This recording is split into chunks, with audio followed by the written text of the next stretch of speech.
Right. Welcome, everyone. Thank you for joining us today for the info session about the 2023 Rice Business Plan competition. Thrilled to have so many of you join us today. Excited there's so much interest in the competition and that we are getting started early on telling you about applications and how to submit the best application possible, a little bit about the competition, and how you can put your best foot forward when applying to our event. My name is Catherine Santa Maria. I'm the director of the Rice Business Plan competition. I'm joined by my colleagues today, Rosalind Velasquez and Cheyenne Mitchell. They are part of the team that brings you the event each year. They're helping me on this info session today.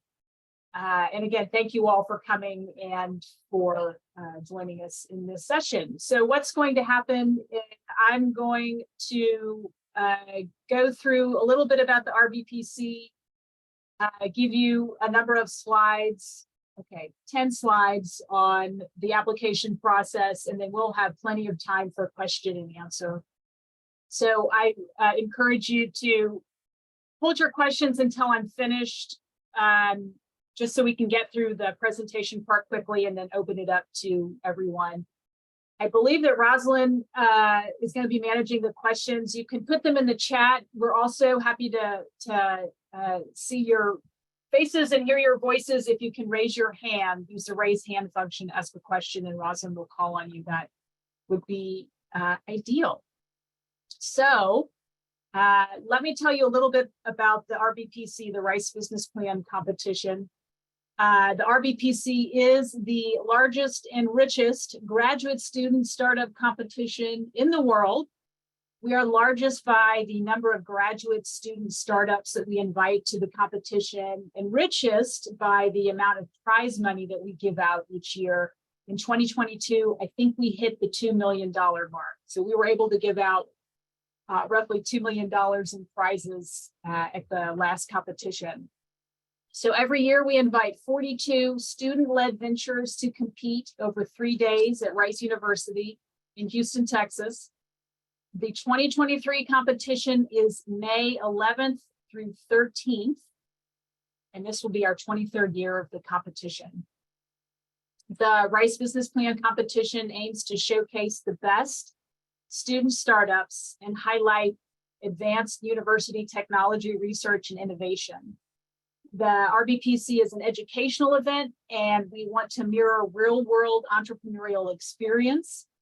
At the event, student founders are pitching to investors, they're receiving feedback, they're learning what it takes to launch a successful company.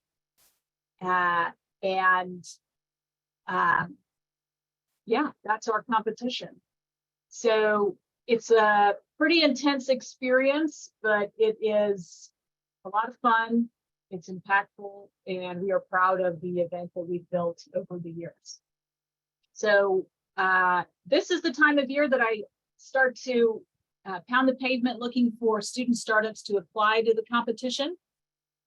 And we're going to go through what that looks like right now. We got the goals. But quickly, our agenda, we're going to go over basic eligibility, what we look for in an application, what the screening process entails, why an application might not be rated that highly, and then get into some question and answers. And then I'll leave you with some resources and reminders. So we're going to kick off basic eligibility. So how do you get to the Rice Business Plan competition? So we have a few criteria that we look at to determine if you are initially eligible. So your startup needs to be student-driven, student-created, or student-managed. We are looking for student-led businesses.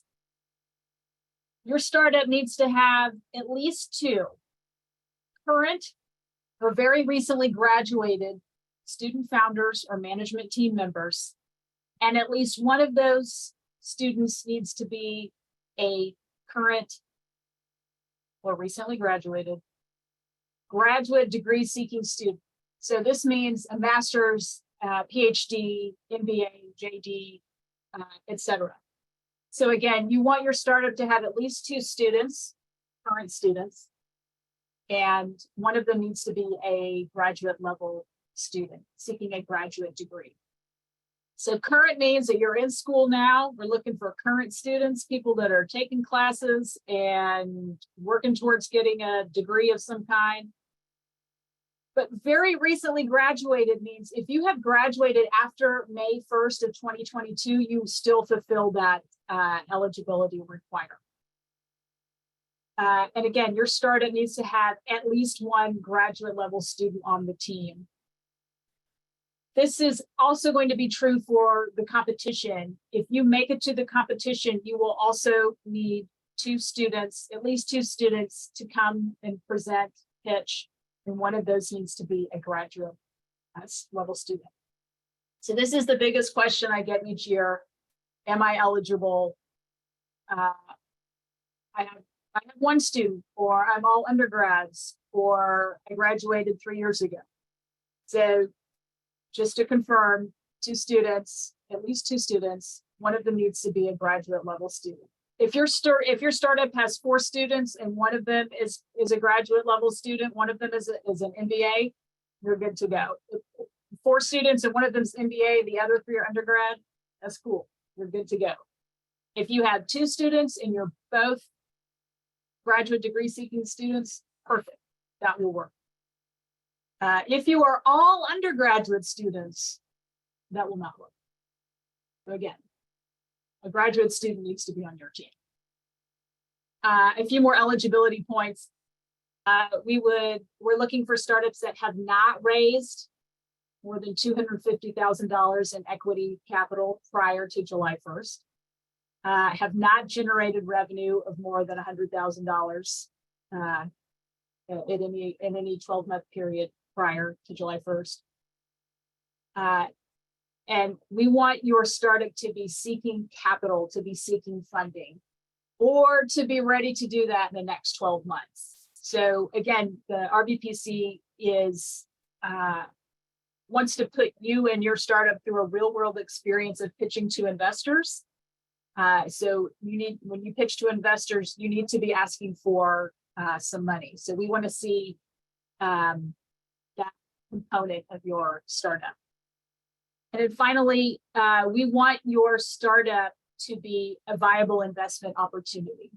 So we're looking for earlier stage companies. We're looking for businesses, startups.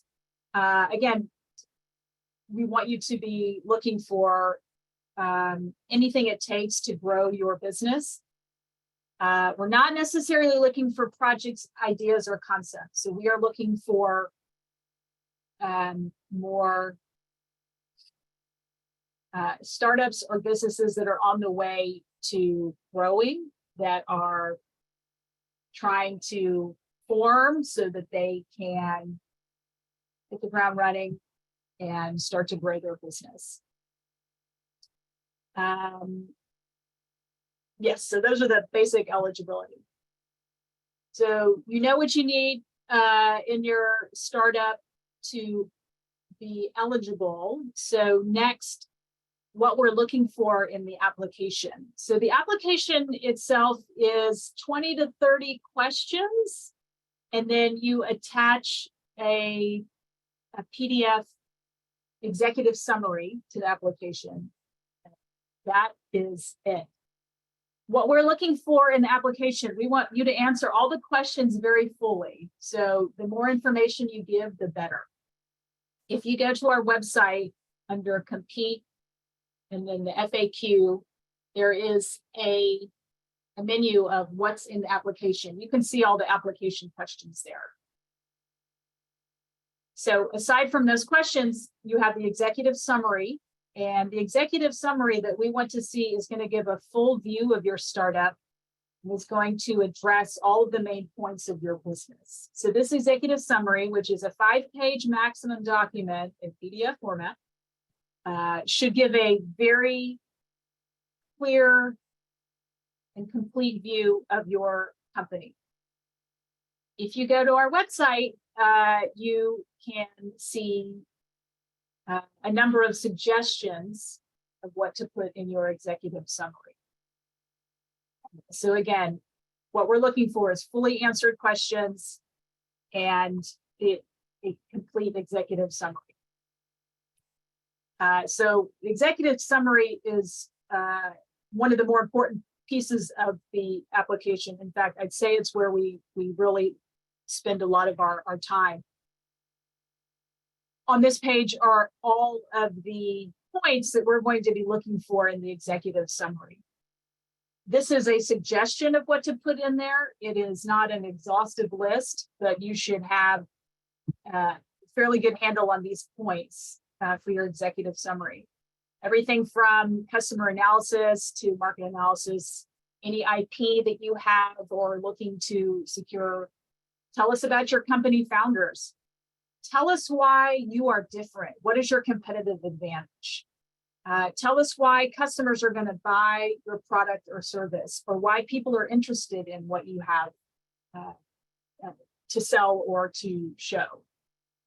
The executive summary is really a snapshot of your company, and it gives our screeners a really good idea about what they can expect to see if you make it to the competition. So again, all of this information about the executive summary is on our website. It's again in this, on the eligibility page, there's a document, and on page 7 are all of these points that you are asked to address. Yes, so again, all of this is on our website, and the eligibility and how to apply document does a little bit deeper dive into what you need in your executive summary and how to best make your way through the application. So you've submitted your application by February 28th at 11:59 p.m. and you're waiting and wondering what's happening at this point in the process. Once we get all the applications in, I look at them and screen them for initial eligibility. So I will pick through, or I'll look at all the applications and see and make sure that they are eligible, that they meet that basic eligibility that I mentioned at the beginning of the presentation. I will take out any that don't appear eligible. So again, make sure your application is completely filled out and that you would make it clear that you meet all the requirements for applying. So each application is viewed 3 times or so by a large group of screeners that we asked to participate. The screeners are everything from entrepreneurs to sector specialists to investors to mentors, advisors, people that know how to look for a potential competitor at the RBPC. The screeners have a set of criteria that they mark against. And on page 8 of that document that I spoke of, the eligibility and how to apply document, there is the list of the 6 criteria that the screeners will are asked to rate you on. So those criteria, there's 6 of them. You are given the screeners give the application a rating. And then I gather all the applications back. We look at the ratings. We identify those that had regularly high ratings, and also do another review of what of the applications to start to whittle down to the 42 that we invite to the competition. So in the application, there is a link for you to put an elevator pitch video. This is not required. Let me repeat, the elevator pitch video is not required. It is not going to, your application will not be viewed any less if you don't have a video. That video is simply an opportunity for you to add extra documentation about your startup. Again, it's not required. If you would like to add one, you are welcome to. If you think it will help your application, please put it in there. But again, you are not required to make one. You are not required to submit one. It is simply a way for startups to add information to their application. And then applicants don't get the screening results back. So after the screening is completed and we invite the 42 startups, I do get a number of inquiries asking for the screening feedback. We don't send it. It is not in a format that is readable or digestible by the startup. So just be aware that that's not something that we give out after the competition. All right, so that's what happens with the screening process.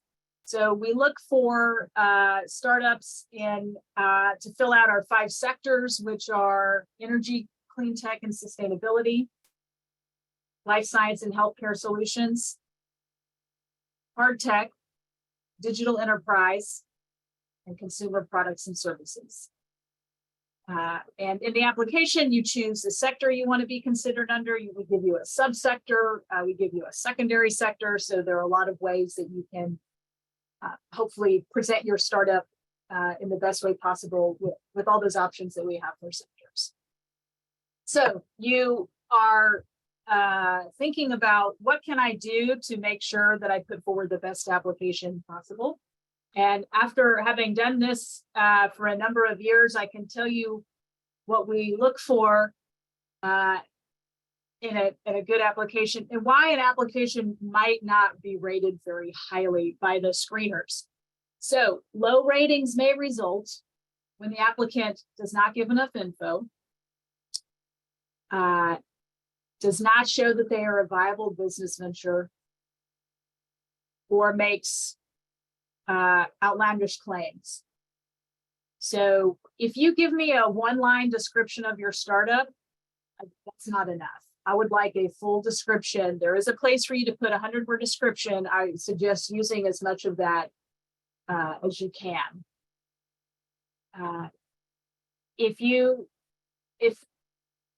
We want to see viable business ventures, and the description is the best way to do that. If you tell me that you have a great idea for a new kind of rideshare service, and that's it, that to me doesn't seem like a viable business venture. I need more information. If you claim that your app is going to cure cancer, I'm going to be a little suspicious. I consider that an outlandish claim.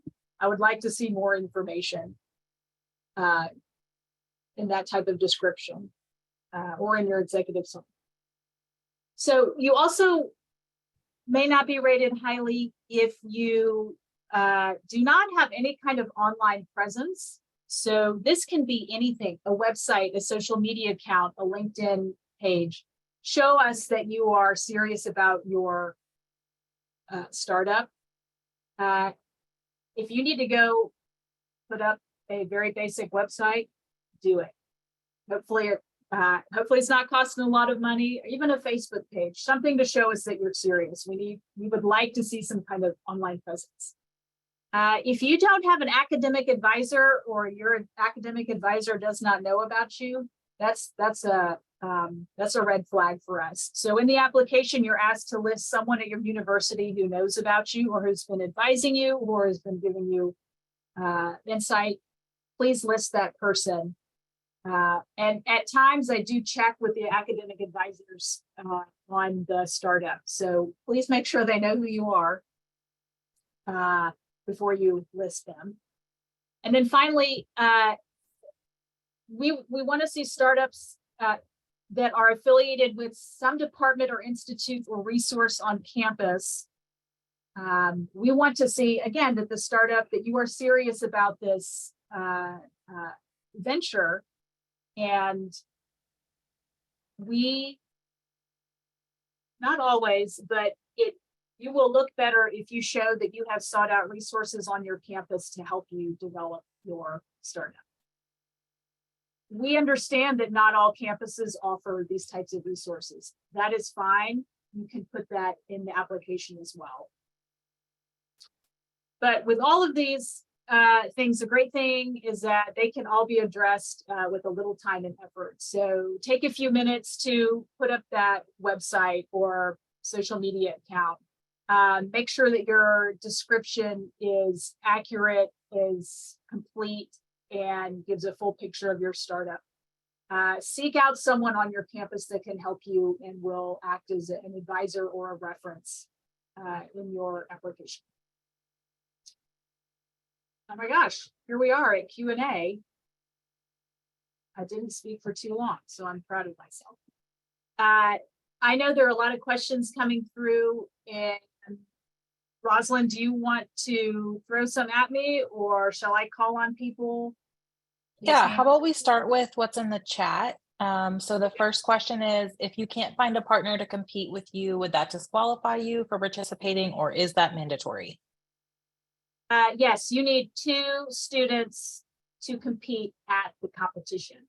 So if you are a solo founder, and you want to apply, that is great. I highly recommend that you start finding someone that may be available to join you at the competition. That is where you can leverage resources on your campus, hopefully, to start to find people to join you, other competitors, and so on. But you do need 2 people at the Rice Business Plan competition to compete. Next question is, if we have members from multiple universities, should we have advisors at each university, or is there more weight given to ventures with multiple advisors? Good question. We encourage, we love, we like, it's great that you have startups that reach multiple universities. We love to see multiple universities involved in one startup. You just need one advisor list. You don't have to have one advisor from each university, and there is no extra weight given to startups with multiple advisors. In fact, you're only asked to list one on the application. So 1 is fine. You kind of already answered this, but what if we don't currently have a website or social media? Put up a Facebook page, put up something. Let us know you're serious. That is a really good way to show us that you're in it. Okay, lots of questions coming in the chat. So is prize money a grant or an equity investment? The prize money, we have 3 different types of prizes. We have at the competition, we have cash, we have investment, and we have in kind. So I think most of our money, you look at the amount, most of our prizes are investment prizes. We have a number of angel and investment groups that want to invest in our startups each year. But we also have, and so we have a lot of investment prizes, but we do have a fair number of cash prizes and then a smaller number of in kind. So there's a little bit of everything. And those are also, you can look at all of them on the website if you go to the prizes tab. So that's helpful too. Next question is it weighted more heavily if you are associated with a recognizable organization on campus? The example here is Blackstone Launchpad. No special weight is given to any campus organization. But if you can list one that you're affiliated with, that's great. But we don't weigh them more. Great. And then I'll get through these chat, and then there's a couple of people with their hands raised, so we'll jump through those too. There's some questions around the actual structure of the competition, but I'm going to try and get through eligibility all at once. So I'm going to add a couple for you, Catherine. If the recently graduated person is working full time, is he or she eligible through the graduation date if it's after May 1st? I think yes. So if you graduated after May 1st, 2022, you're considered a very recently graduated student. So you would still be eligible to participate in the competition. Great. And are executive MBA students eligible to compete? Yes. And what if your academic advisor is our co-founder? Is that okay? That's fine, but that person is probably not a student, so they could not present at the competition. And then funding limits. So if you haven't raised 250,000 right now, but after the application we raise that, are you still able to compete? Yes. I'm gonna say yes. Yes, the date is July 1st. If you've raised $250,000 or more after July 1st of 2022, that's fine. So we don't want big money raised before July 1st, 2022. Catherine, Connor Crawford here, Pike Robotics. I had a question. Hey. Hey, good to see you. We've emailed about the energy tech Hello. thing. Yeah, I need to respond back to your latest email. Is there any issue with doing both? Both what? Sorry. Sorry, the energy tech one and RBPC. Nope. Not at all. Okay. No conflicts of like time wise or like same weekend. I hadn't seen where those were. No, so our other other events that are around venture, they don't conflict with the RBPC. Okay, there's still some questions in the chat, but I'm going to jump to 2 hands that are raised right now. Tyler asked your question in the chat, but you still have your hand raised. So do you want to go ahead and ask that? Tyler Green. Yes, I just wanted some clarification as my professor is a PhD student. Well, my academic advisor, who's my co-founder, is a PhD student. Do they still qualify to present as well? So if it's a student, but they're also an advisor, an academic advisor, I would say those need to be 2 separate people, but that means I am sure there is someone in your department who knows about your startup and you can list them as your advisor. For sure, yeah, because I'm in the same like Blackstone Launchpads and programs like that, so someone else can vouch. Yeah, that's fine. Yeah, but that's a good point. You don't want one of your teammates or co-founders also being your advisor. So Right. Just list a different advisor. And there was one final thing. It was about the, I had a question about revenue. Do we need to have captured revenue already or just a revenue model? You do not need to have generated any revenue. If you can put a revenue model in your executive summary, yes, that is more than sufficient. Thank you. And then Brandon, why don't you go ahead and ask your question? Thank you very much. Hi, Catherine. We've also emailed back and forth a little bit. I'm from RHM. What's that? So I totally remember, please. You're right. So I'm from RHM Innovations. And so my question is, I had one in the chat too. So I guess in clarification of the academic advisor, do they need to be a professor or can they be like the head of the school entrepreneurship center? Oh, that's fine, for sure. Okay. Yeah. When I say academic, it's anyone that is like has at your university, I would consider an academic advisor. They don't have to be a tenured professor. Cool. Very cool. Thank you. And one other question I had is, so I know that you mentioned that the video submission doesn't really impact the scoring, but is there usually like a certain type or a amount of information that provides clarity with the submission of video? Like, does it provide any help to the judges in understanding certain things about the business? It could, if you feel that you have just a awesome. Let me backtrack. The executive summary should give the screener a very good idea about your startup. If you would like to add on to that with a video, you are welcome to. Some people have a video already made. That's great. Some people have been wanting to make one, but haven't needed a reason. Well, here is a reason for you to do that. So it's not going to hurt your application and it's not required, but it is a supporting evidence. It's a supporting documentation if you would like to. And that's, Recommend.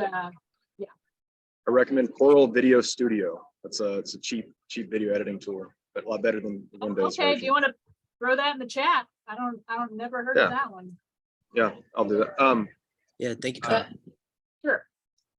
Okay, so I'm gonna jump in, Connor, real quick, because I want to get to some of the other folks who had some questions too, and then I'll jump back to you. Okay. So there were some other ones that jumped in a little earlier. So if we are selected to compete, does the competition fund your travel and stay, or are we responsible for that? The competition does not fund your travel or your accommodation, but every startup that competes at the RBPC gets some minimum cash prize. I think last year that was $800. So you will get some prize money by coming to the RBPC, but you wouldn't get that until after the competition. So in essence, startups are funding their travel and accommodation to get to the competition. Historically, how many teams apply and how many get accepted? Oh yeah. So last year, I think I had 350 viable applications, and we invite 42. That sounds like a lot, and it is, but I don't want that to dissuade you from applying. Please apply. You never know. It's every year we get startups that are like, oh my gosh, I made it. I didn't know, or I didn't think it could happen. Well, if you don't try, you don't know. And the application is meant to be pretty accessible. Like it's not supposed to be something that takes hours and hours. It is supposed to be a pretty easy exercise. And again, you can go to the website and check all the questions in advance. Even when you log on to the application portal and start the application, you can click Save Draft and come back to it later. So please apply. All right, next question is, how much is given to an idea or plan versus having actual traction, for example, revenue? Yeah, so again, revenue is not required to apply. It's nice, but we understand that the startups that are applying and coming to us are very early stage, and that's fine. What we want to see is that you have done some work to progress your idea. We're looking for I will say we're looking for things past the idea stage. So if I can, if you can see this, what we look for in the executive summary, I would start, if you're wondering if you should have, okay, first you should apply. But secondly, if you're wondering if you're advanced enough, I would go through these points in the executive summary and see how far you get. See how many of them you're answering. Get help on them if you need it. But this is a good starting point to see where you are in the stage of your company. So if you haven't done any customer validation, if you can't explain why you're different from the competitors, really start to think about that. How can I show that? How can I express that in the executive summary? All right, one more question through chat, and then we'll jump back to the folks that have their hands raised. Can you just talk through the structure of the competition itself? What are the round specific pitches the startups will have to do? Okay, I will give a quick description, but all of that is on the website under a document called, I forgot what it's called, but there's some schedules on the website as well, which gives you an idea. But you come on Thursday. On Thursday, you've got a practice pitch session, and we have our elevator pitch competition. And then I think we have a showcase. So a meet and greet with the judges showcase. Friday is round one. And the 42 startups are divided into sector specific flights. We have 7 flights with 6 startups in each for round 1. We then, after round 1, there is a feedback session with all the judges in your flight. We announce the semifinalists, and then going into Saturday, all startups are either in the semifinals flight or in the wild card flight. So from the semifinals, we take the top 6 winners, and from the wild card round, we take the top scoring startup across all the flights to come to the finals, where we have 7 finalists. So right now, we're still working out some of the competition and how we want to structure and arrange things, but it has generally been the startups need to come prepared with an elevator pitch, which they will use once, and a 15-minute investor pitch, which you will do 1 practice and at least 2 times for real at the competition. Catherine, can you tell them how long the elevator pitch needs to be?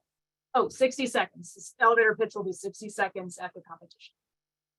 Great. All right, Connor, you want to go ahead and ask your question? Sure. So your executive summary, I remember this from the application last year. It's a little, I guess, I won't say non-conventional, but most executive summaries are normally 2 pages. So this is kind of a hybrid between the executive summary and a business plan. Do you have any advice on how much in terms of how many paragraphs to include in each, or how many page numbers to include on each section? What do you like to focus on? And also, is there a spot in there for traction? Looking at the executive summary as layout of it right now, I don't really see a section for like, here's the pitch competitions we've won in the past. Here's how many customers we've already onboarded. Maybe just some read between the lines advice on the executive summary. Right. Some, yeah, sure. So the executive summary, it's a 5-page maximum. You can add appendices and extra documentation, but in that 5 pages, you want, and again, 5 is the limit. There is no minimum. If you can get your point across in 1 page, go for it. I will say, if you can use up the 5 pages, do it. Please do not put your executive summary in 8-point font with no spaces between the lines, because if I can't read it, our screeners are not going to want to read it. So just be very conscious that you are having to appeal to people's, how can I say, you want them to be excited about reading it. If it is block text for 5 pages in 8-point font, it'll get read. I don't know if I'm going to be happy with that. They won't be But happy. They won't be happy. And then there's no set format for the executive summary. On the website, there is a template that you can use. It is under the compete. I think it's under the fact. It's either under the fact or the somewhere in the. I'll look for it. It's a suggestion of everything that you could put in your executive summary. If you need to find a place to add traction, do it. Like whatever you think is most important. This is where it comes to talking to your advisor or someone that's been helping you get their insight into what you should put. But again, no set format. These are all suggestions. There are strong suggestions about what to put in. But they are not set in stone. Great. Brandon, do you want to ask your question? Sure, thank you. Yeah, so I guess my last question is, if there's, so say, there's 350 applications, and I'm sure there's a ton of really qualified, strong startups that apply. If you get like a situation where you have 2 startups that are very closely scored, is there like a methodology that you use to like serve as a tiebreaker, I guess? And it, and I guess if you can say that, how does that work? Like, what do you favor over? Is traction the tiebreaker, like a further along company or something like that? Yeah, there's no one thing that's going to make or break an application. It comes down to, sometimes it comes down to what gut feeling, what we think would do better. Sometimes it's We're looking for one more spot for an energy company. We need an energy startup. What's the best one that we can put in this slot? So again, there's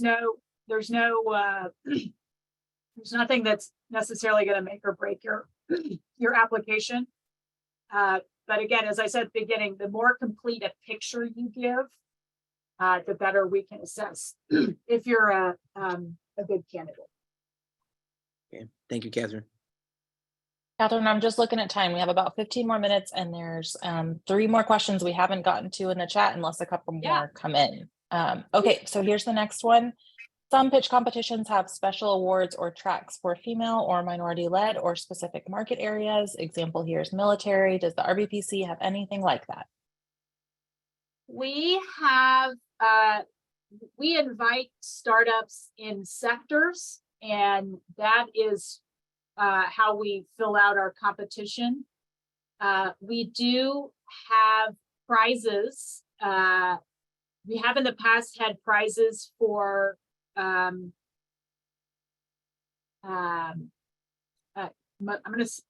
this is not the correct title. Most investable startup with a woman co-founder, or most investable startup with a diverse co-founder. So we do have some prizes we have a number of prizes, not based on placement of the competition, but based on the startup at the competition. We do not have any prizes for veteran-owned startups at this time, and we don't have specific tracks other than sectors. So that's a long answer. Question. And just to add, we are always updating our prizes. So as we get specific prizes, we add those to the website. So in the past, we've had a pediatric device prize that was sponsored by a healthcare organization and examples like that. So there are some specific prizes too. Okay, next question. If we are in biotech, is preclinical testing a sufficient stage to be at? Is it worthwhile to outline steps, timeline, investment needed to FDA approval since we have regulatory roadblocks to profit? Yes, yes, yes. All the yeses. For our life science companies, being watched a number of pitches. Our judges love to ask about FDA approval. They love to ask how long it's going to take to get through different steps.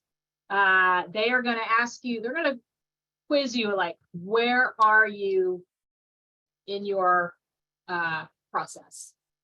You're going to get a lot of questions about exactly where you are, how much time is needed, how much money is needed. So put that all in there. That's great. We want to see that. All right, so this is the last question I can see in chat. So if I've missed you, please use the raise hand function so we can get you in. Do you have any preference for students owning their own IP versus school-owned IP, often the case for PhD students pitching for thesis projects as a startup? Right, great question. Both okay.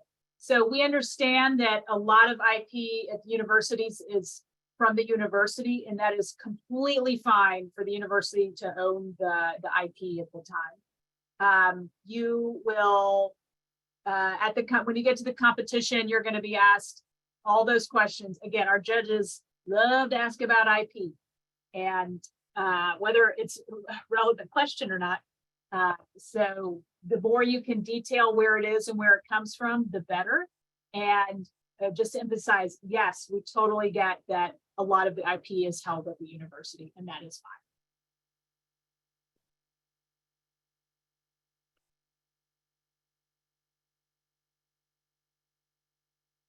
Cool. Catherine, that's all the questions I think that we got through in Slack, and I don't see anyone else with their hand raised, but if you can't get the raise hand function, just show your video if you have any other questions.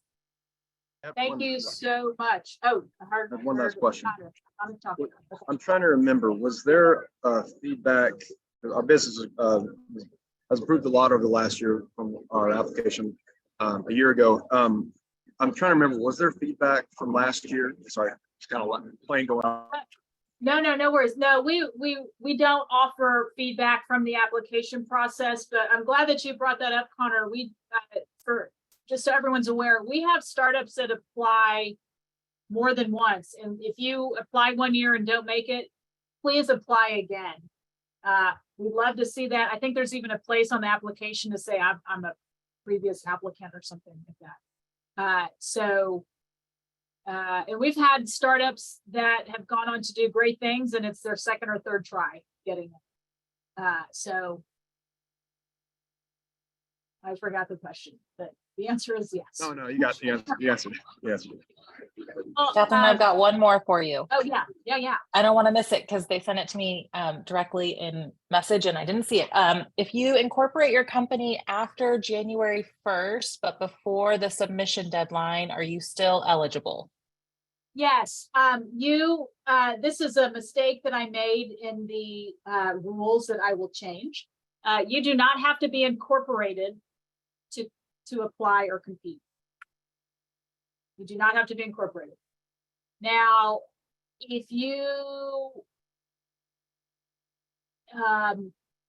in the application and even at the competition, it's a good idea to know where you are in that process.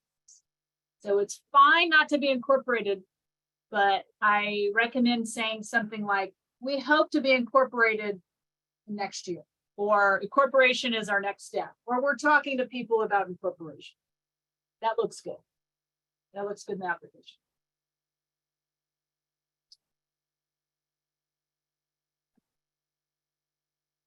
So I think if there are no more questions, I want to draw people's attention to this resource page, which is really our website.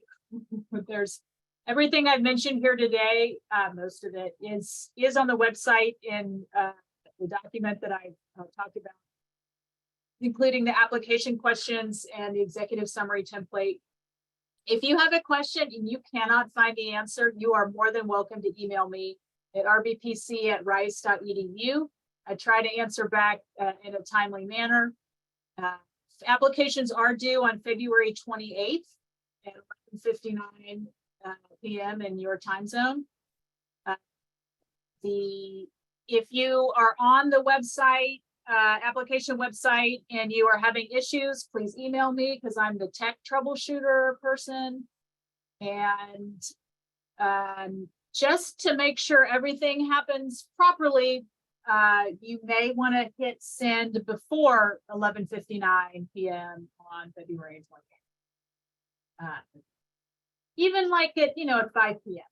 So if there are any issues, you can call me or email me and be like, it's not, I'm clicking send, but it's not doing it. So just that would be helpful. If you find any issues, let me know. But again, we're in person in Houston, May 11th through 13th. And please do not hesitate to contact me if you have any questions that can't be answered on the website. We'll have another session that will be pretty similar to this one, and if not directly the same, in February. So I will let you all know about that. So you can sign up if you feel you need to. But thank you to everyone for coming. I hope this has been helpful. And I appreciate you taking time to sit with us for a little bit and learn about the application. And I look forward to seeing all of your applications in a month and a half. Yeah, 6 weeks. Good luck. It'll be great. Thank you very much. Thank you.